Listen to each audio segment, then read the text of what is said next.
Kali ini perjalanan membawa saya ke negeri Seribu Megalit.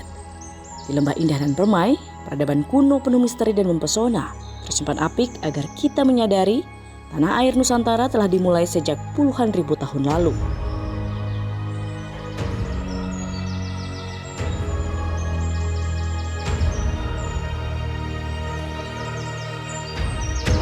Berbagai situs batu terhampar di luasnya Taman Nasional Lore-Limdu menjadikannya ladang ilmu. Menyusuri lorong waktu zaman batu, kita mulai perjalanan ini bersama saya, Gadis Bianca.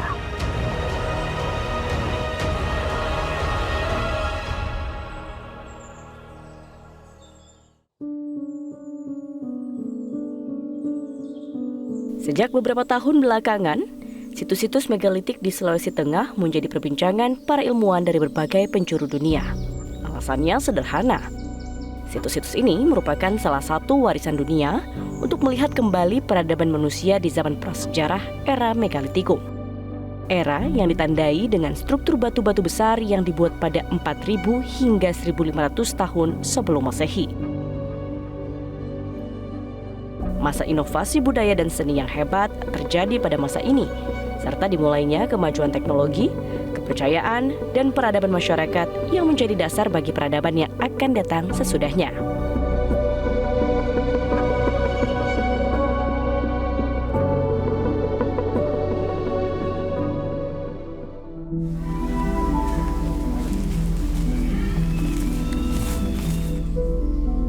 Dengan kekayaan warisan budaya yang ada, pemerintah Provinsi Sulawesi Tengah pun terus mendorong pengembangan potensi pariwisata situs-situs megalitik yang unik dan hanya satu-satunya di tanah air ini. Di tengah kesibukannya, Rusdi Mastura juga menjelaskan bagaimana pemerintah provinsi terus berupaya menjaga serta mengelola agar warisan nenek moyang ini menjadi suatu berkah yang tepat guna bagi masyarakat Sulawesi Tengah. Nah, makanya tanggal 28 Oktober ini, saya mintalah, mungkin saya undang Presiden, kita bicara dengan Presiden, saya audiens tentang negeri 1000 megalit kita apa itu tuntut dunia untuk menjadi warisan. Jadi ada kebanggaan sendiri bagi seluruh rakyat Sulawesi Tengah bahwa kami punya peradaban jauh dari yang lain-lain. Sehingga dan mereka daerah mereka kita buatkan jalan. Kalau pariwisata ini kita bisa tinggalkan. Berarti ada legacy, ada warisan yang kita berikan pada anak cucu kita. Itu aja. Dalam perjalanan ini, tujuan pertama saya adalah Lembah Napu.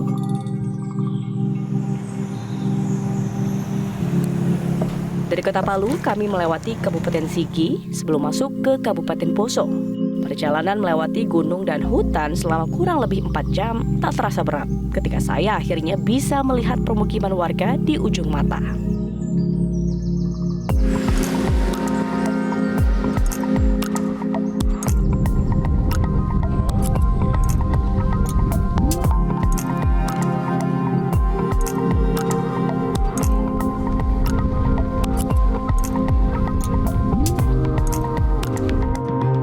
Saya ditemani seorang arkeolog yang telah puluhan tahun meneliti keberadaan situs-situs megalitik di Sulawesi Tengah, Iksam Jorimi.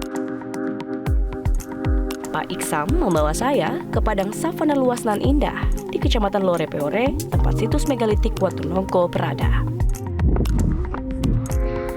Nah, ini kita sudah di situs megalitik Watunongko ya, Pak ya? Ya, di Lembah Napu. Di sini ada apa aja, Pak? Di situs sini ada temuan Kalamba dan Watulumu. Watulumu. Kita lihat seperti apa, Travers.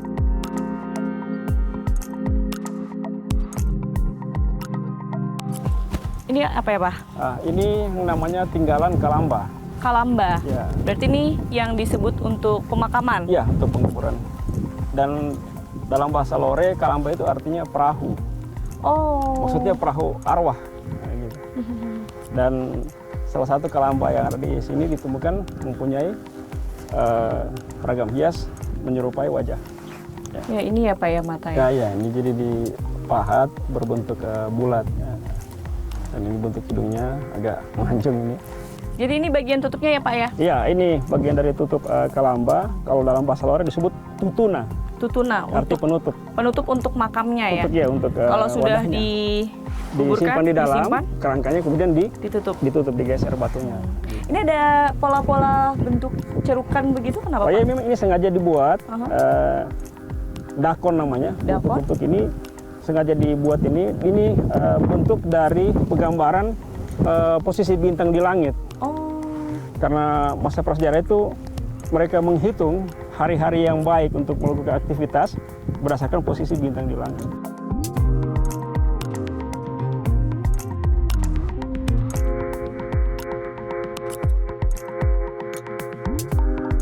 ini situs berikutnya namanya apa Pak? Ini Ya, ini masih di situs Watu Nongko. Nah, ini temuan yang khas juga yang selain Kalamba. Ini namanya Watu Lumu. Watulumu. Ya. Perbedaannya apa sama Kalamba? Bentuk, perbedaan bentuk. Nah, kalau di sini di Watu Lumu seperti ada tempat itu kerangka dibaringkan. Nah, ini tempat kepalanya. Bentuknya seperti perahu Pak? Ya, bentuk seperti perahu. Maknanya apa? Itu kendaraan arwah orang yang dikuburkan untuk perjalanan ke surga. Berbagai penelitian sudah dilakukan untuk beberapa situs termasuk di Watu Nongko ini ya Ya, Pak ya? jadi- Kalau dari luar negeri seperti apa? Perhatiannya. Kalau laporan pertama dari peneliti dari Eropa itu di akhir abad 19. Tepatnya dimulai tahun 1892 oleh para peneliti dari Eropa, terutama dari Belanda, dari Inggris, Jerman, kemudian juga disusul Amerika, itu melaporkan adanya temuan mereka sebut bejana-bejana batu di kawasan Lore. Dan mereka duga itu dibuat oleh kaum pemahat batu. Setelah penelitian berkembang, ternyata ini memang peninggalan Benar ya. nenek moyang masyarakat Sulawesi Iya, dari benar. zaman prasejarah Sejarah bahkan. khususnya di era kebudayaan megalitik di Nusantara. Ya, atau Indonesia. Tempat penguburan kedua atau yang disebut Kalamba memang menjadi ciri khas situs megalitik yang ada di Sulawesi Tengah.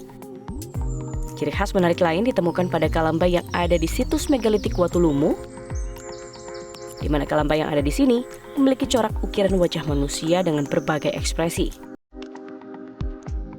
Para ilmuwan percaya wajah-wajah yang diukir pada batu tersebut adalah gambaran dari leluhur yang dikubur atau disimpan pada Kalamba itu. Bukti peradaban megalitik juga terlihat pada perkampungan kecil yang ditemukan pada situs Pekasele di Kecamatan Lore Timur. Pada pintu masuk perkampungan kuno itu, terdapat arca menhir megalitik bernama Mungku Minua. Arca berbentuk manusia berdiri tanpa tangan dan kaki, menggambarkan raja atau kepala suku setempat. Sementara di sisi lainnya, arca Pekatalinga ditemukan menandakan dirinya ialah istri kepala suku kampung kuno tersebut. Dikelilingi pohon bambu, hamparan pasak batu menhir kecil, sisa-sisa penopang rumah kuno yang disebut Poboka, menjadi bukti adanya kehidupan sederhana di masa lampau berlangsung di tempat ini.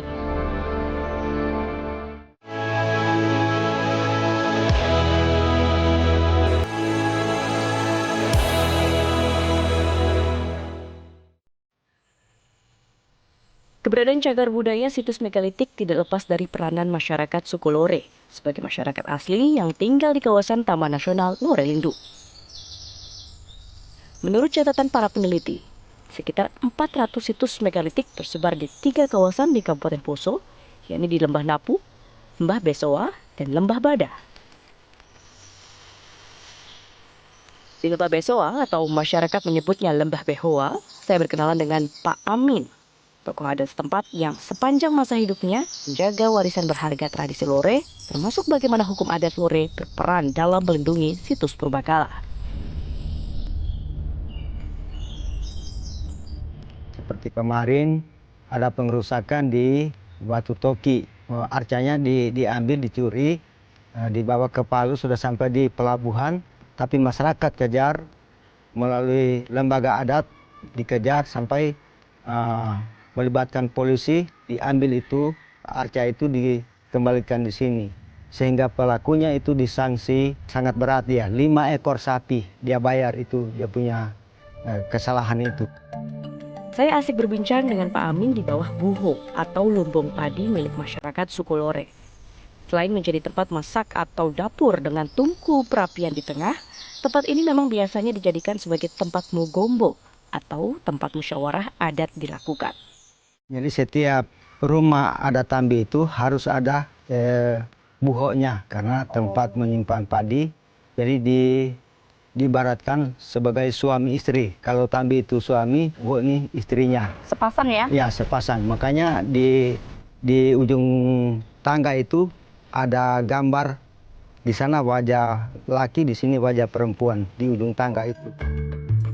Ini dia Travelers, tampilan depan dari Tambi, rumah adat suku Lore dan buho atau lumbung padinya.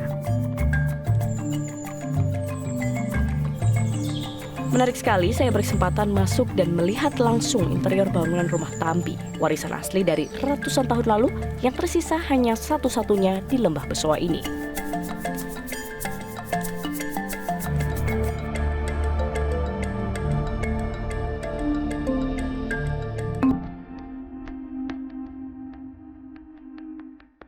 Travelers, saya masih bersama Pak Iksam mengunjungi situs megalitik lainnya. Kali ini kami ke situs megalitik Pokekea. Ini apa Pak?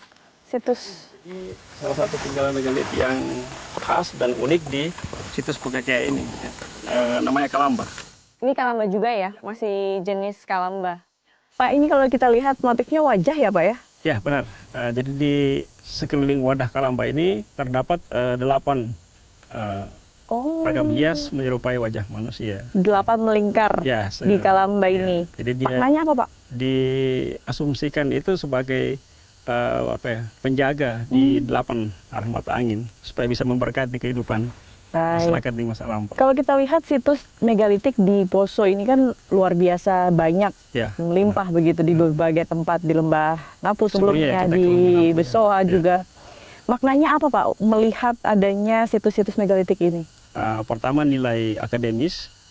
Jadi tinggalan megalitik yang ada di Sulawesi Tengah atau di Lore ini menjadi kajian multidisiplin ilmu. Yang kedua itu nilai strategis. Nah, masyarakat di masa lampau sudah mengenal sistem gotong royong dalam membangun monumen-monumen megalit. Nah, itu bisa kita ambil pelajaran. Nilai gotong royong itu bisa diterapkan hingga kehidupan sekarang ini. Atau integrasi antar suku bangsa dalam gotong royong. Nah, nilai yang ketiga adalah nilai ekonomis. Adalah pemanfaatan seluas-luasnya tinggalan megalit untuk pembangunan. Atau ada manfaatnya untuk masyarakat sekitar. Apakah bisa kita katakan bahwa peradaban tertua di Indonesia di Sulawesi? Ya, benar. Atau Jadi bagaimana? dengan adanya tinggalan megalit yang seperti kita lihat sekarang ini itu menjadi bukti bahwa kehidupan masyarakat yang ada di Lore atau Sulawesi Tengah atau di Indonesia sudah berlangsung sejak zaman prasejarah dan mereka sudah mempunyai pengetahuan yang sangat maju dan organisasi penggerak massa yang sangat besar. Jadi mereka sudah punya teknologi yang sangat berkembang dan itu bisa mengarah kepada bukan lagi istilah kebudayaan tapi peradaban. Karena beberapa studi mengatakan bahwa tinggalan megalit yang ada di Sulawesi Tengah itu bagian dari perjalanan migrasi suku-suku bangsa di Asia Pasifik. Dan kita patut bangga. Nah, kita ya seperti itu ya. Harus bangga dengan tinggalan yang ditinggalkan oleh nenek moyang kita.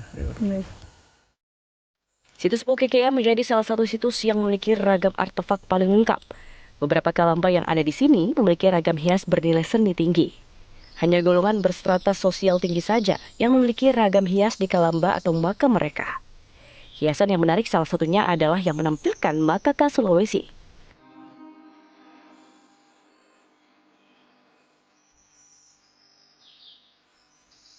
Selain Kalamba ada juga domen atau meja batu makam dan beberapa arca menhir atau patung batu.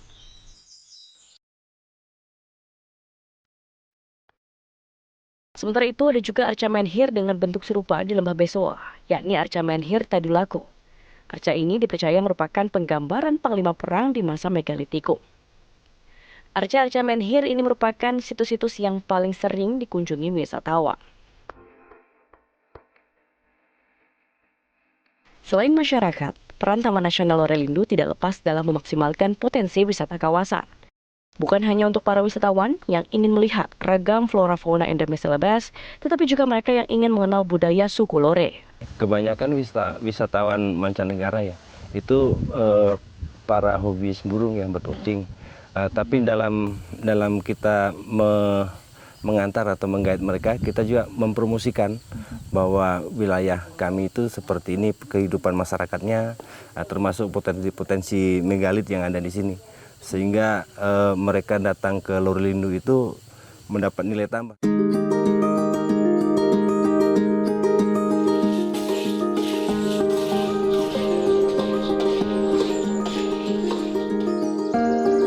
Memang perlu kerja keras banyak pihak agar kita bisa melestarikan apa yang ditinggalkan leluhur kita. Warisan berharga yang perlu kita jaga.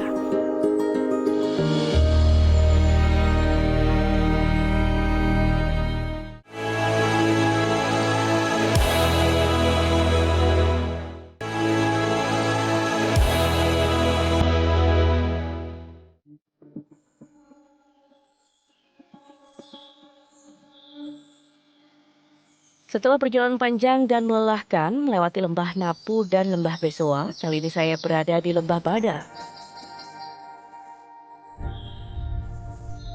Hamparan sawah dan kehidupan sederhana para petani Bada menjadi pemandangan yang bisa kita nikmati sebelum memasuki area kawasan situs megalitik Palindo.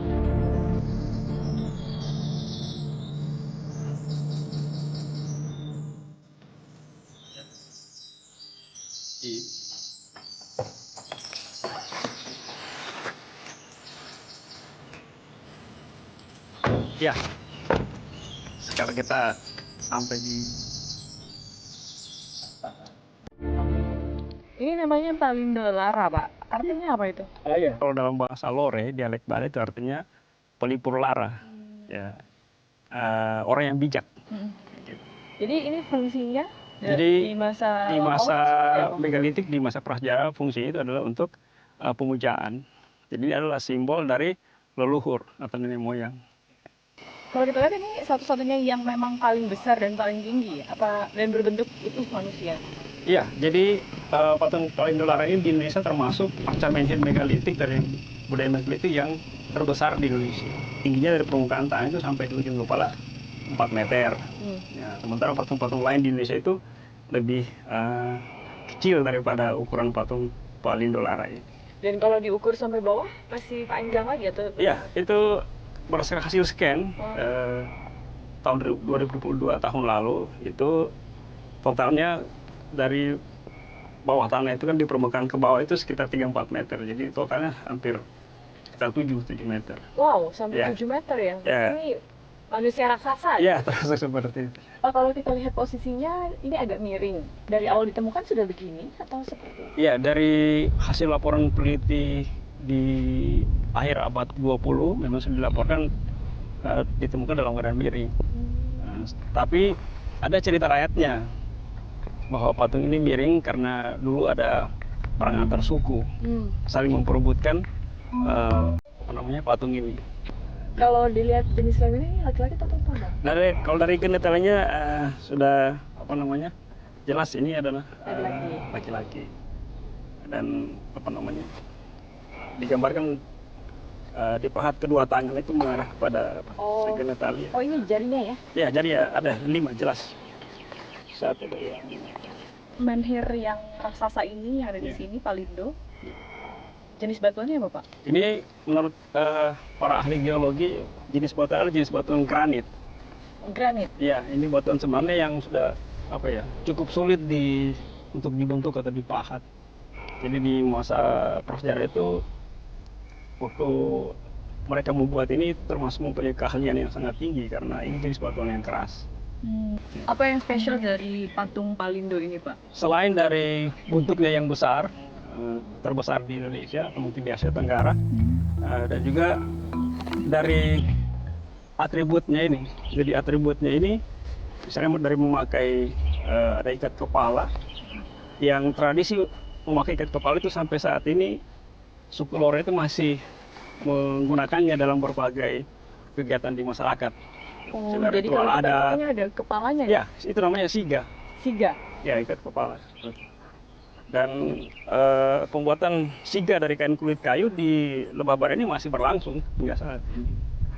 Jadi bisa dihubungkan dengan tradisi megalitik yang masih berlanjut. Saya menjelaskan sejarah masa lampau dari tradisi yang masih berlanjut. Jika arca Palindo menggambarkan laki-laki, travelers juga bisa melihat arca Langke Bulawa yang menggambarkan perempuan. Arca ini letaknya tidak begitu jauh dari arca Palindo di Lembah Pada.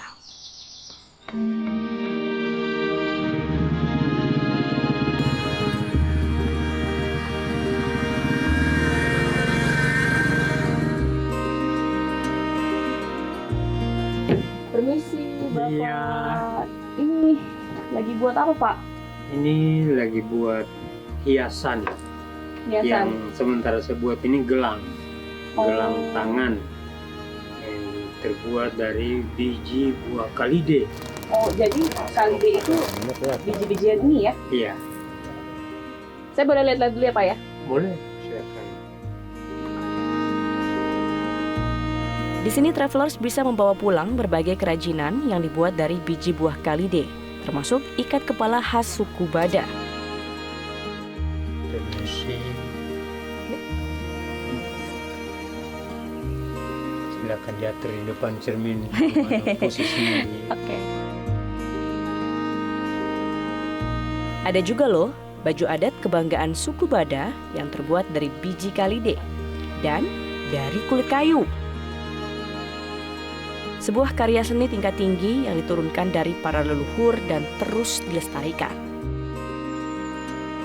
Travelers, perjalanan kali ini memang agak sedikit berbeda.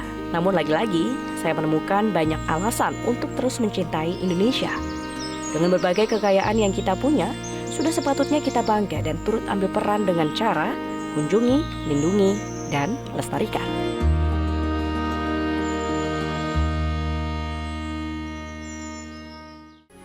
Metro TV. Jelajahi cara baru mendapatkan informasi. Download Metro TV Extend sekarang.